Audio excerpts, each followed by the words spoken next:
Hello, all my friends. Happy Thanksgiving to you all.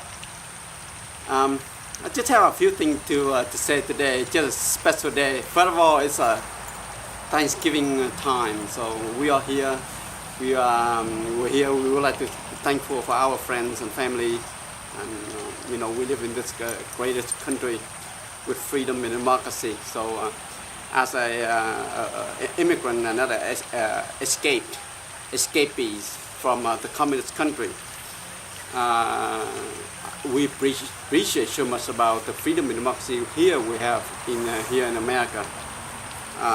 But today it's just a special day. I also have one of my hero, best friends who came and visited me. I want to say, look at the camera, Captain James Thach, right? Yeah. James Thach. He's just like me. You escaped from Vietnam too, right? My mother did, but she had a fiancé visa in 1974. Oh, I see. And I was actually born in the United States in 1976. Oh, wow, wow, But wow. I have several family members, I see. like you, who did escape as boat people. All right. And immigrated temporarily to Philippines. Wow. And I have about 15 family members that are boat people that were legally immigrated to the United States. So basically, Captain James Thach here is the first generation born in America, but his mom is a Vietnamese immigrant, also a refugee. She also a refugee because of what happened to what happened to Vietnam in 1975. Anyway, Captain James Thach that came visit me here in Orlando, Florida. And I'm very happy to meet him and very honored, and I just want to share this with all my friends. Anyway, let's talk a little bit about Captain James Thach. So you born after 75? Yes. But what made you wanted to join when you grow up and join the army? Could you tell me a little bit about it? Yes, I think the most important factor was my father. My father also is first generation, born here in the States. My father was born in the States in 1928. Wow. And he is a World War II, Korea War veteran, and Vietnam veteran. Wow. So based on his background, and also he's a retired New York City police officer. He also retired from the U.S. Army at the rank of Lieutenant Colonel. Wow. So based on that foundation, as well as the foundation of my mom coming as a fiancé visa to the United States in 1974, I was able to graduate from high school, graduate from college, and also graduate from law school. So with that education and the mentorship from my mother and father, and also my prior enlistment as in the Army Reserves, I did come in on active duty in the U.S. Army in January of 2003. Wow. And I volunteered to serve in Iraq as a military advisor to the Iraqi Army. And unfortunately, I was injured in June 2006. And I was later on injured much more severely in 2007. That's when I suffered a much more severe brain injury. Right. I suffered an injury to my left side, where I have an injury to my eye, sciatic nerve damage in my left leg, injury to my neck and my back. Wow. But I still continued to drive on. I had the opportunity to return back to the States, but I wanted to stay to give back. Because my father volunteered to go to Vietnam as a military advisor, and that was my job in Iraq, was a military advisor.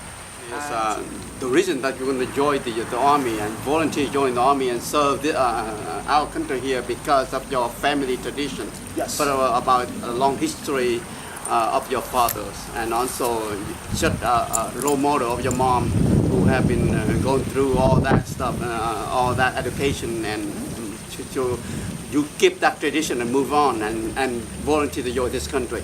Yes. So basically, you just mentioned about a little bit about your injury and other stuff, but what I really wanted to know is that what happened on that day?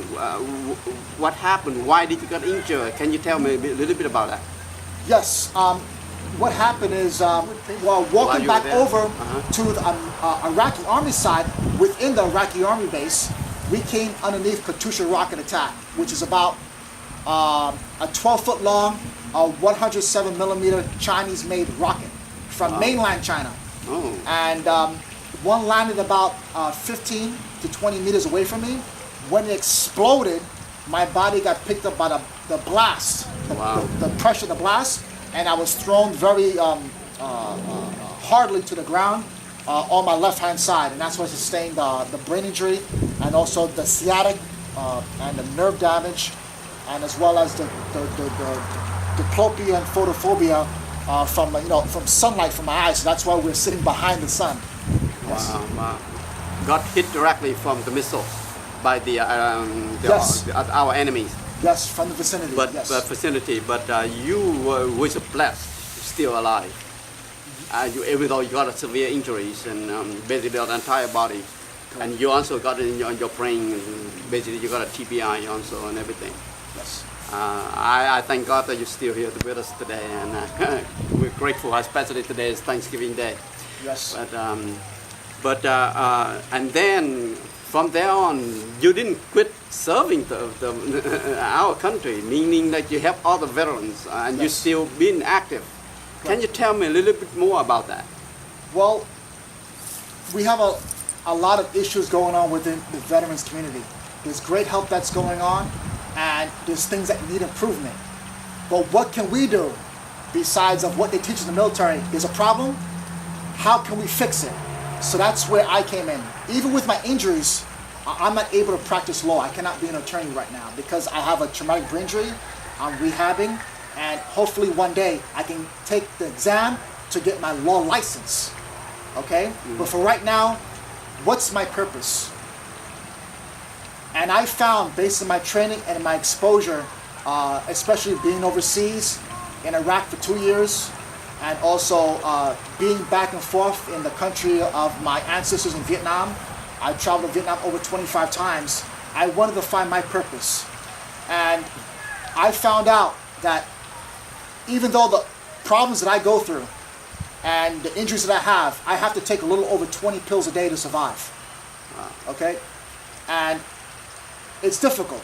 It's very difficult. Right. But what can I do to make it easier for myself?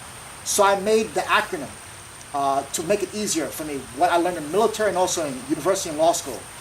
I made the acronym, Don't Get Lost at Sea, SEA, okay? Find yourself a pal, PAL. So, don't get lost at sea, S, shy, E, embarrassed, A, ashamed, C.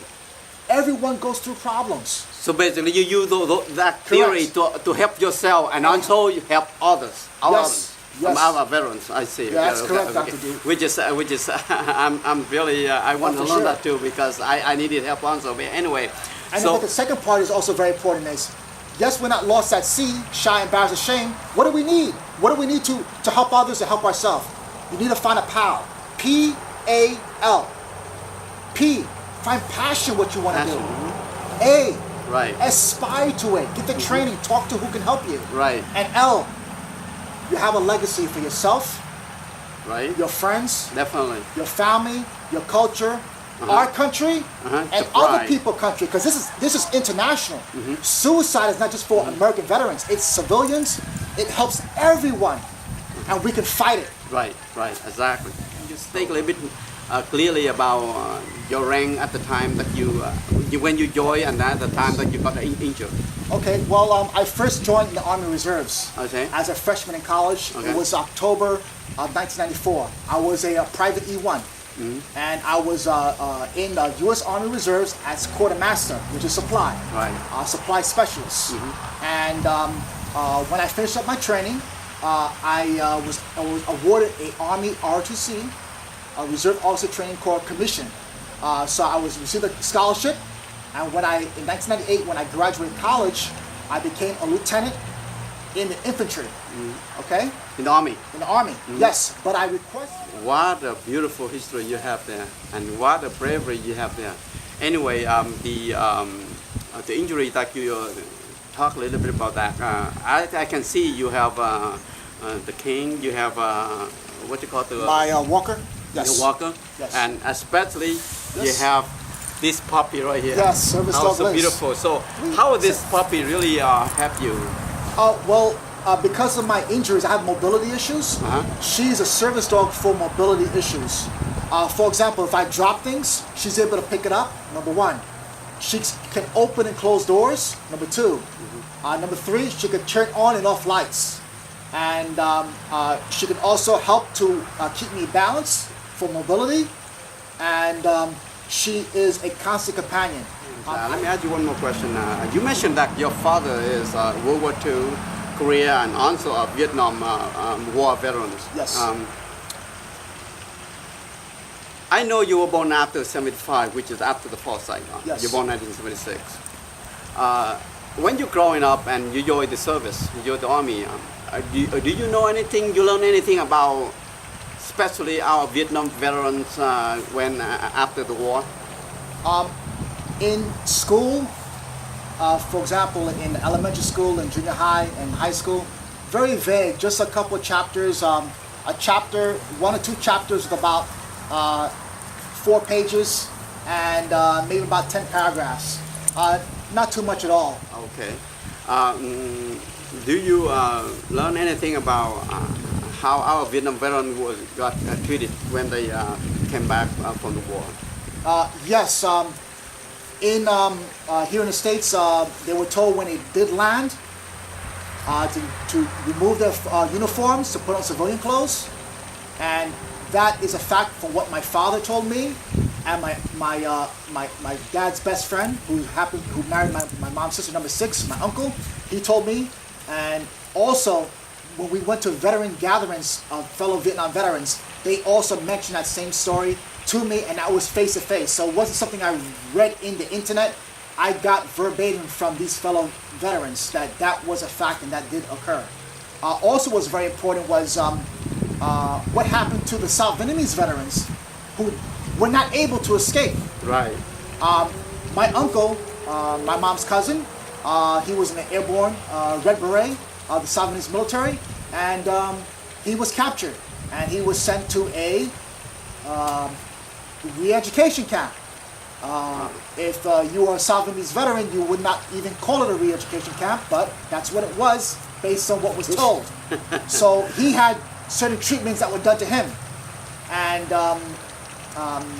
it wasn't to the standard of what we see as Geneva Conventions of what the proper way. Right. But at that time, Vietnam didn't sign to that contract with the Geneva Conventions. So he had certain detrimental and feelings of how he was treated, and he told that to me face to face. So that was very important. We wanted to tell our Vietnam veterans, especially Vietnam veterans who have went there to our country and fought for us and died for us there. But then, when they came back, they didn't get treated the way it's supposed to be. Correct. So I've been trying to make a voice for our veterans and let people know what really means about freedom and democracy here in America. So for all that said, we would like really to want to say we are thankful for all our veterans, and especially our Vietnam veterans, because Yes, and if I can echo that, Dr. Du, is I would not be here without Vietnam veterans. Those veterans that served in I Corps, 2 Corps, 3 Corps, 4 Corps, protecting South Vietnam. My mother is in the vicinity of 3 Corps. So without those veterans protecting and providing security with the South Vietnamese military and the allies, my mother maybe would not be here. Wow. So I'm here because of them. And I will never give up. I will never forget their sacrifice. And that's why I continue to serve. Even with my injuries, I can still make a difference and Yes. serve a purpose. Yes. Captain James Thach and I really first thank all our veterans who protects our freedom so we can live the way we should live every day like this. And secondly, we want to wish all our veterans, all our people, and especially all our Vietnam veterans happy holidays and a great new year of 2017. Thank you so much for listening. Thank you, brother. Thank you.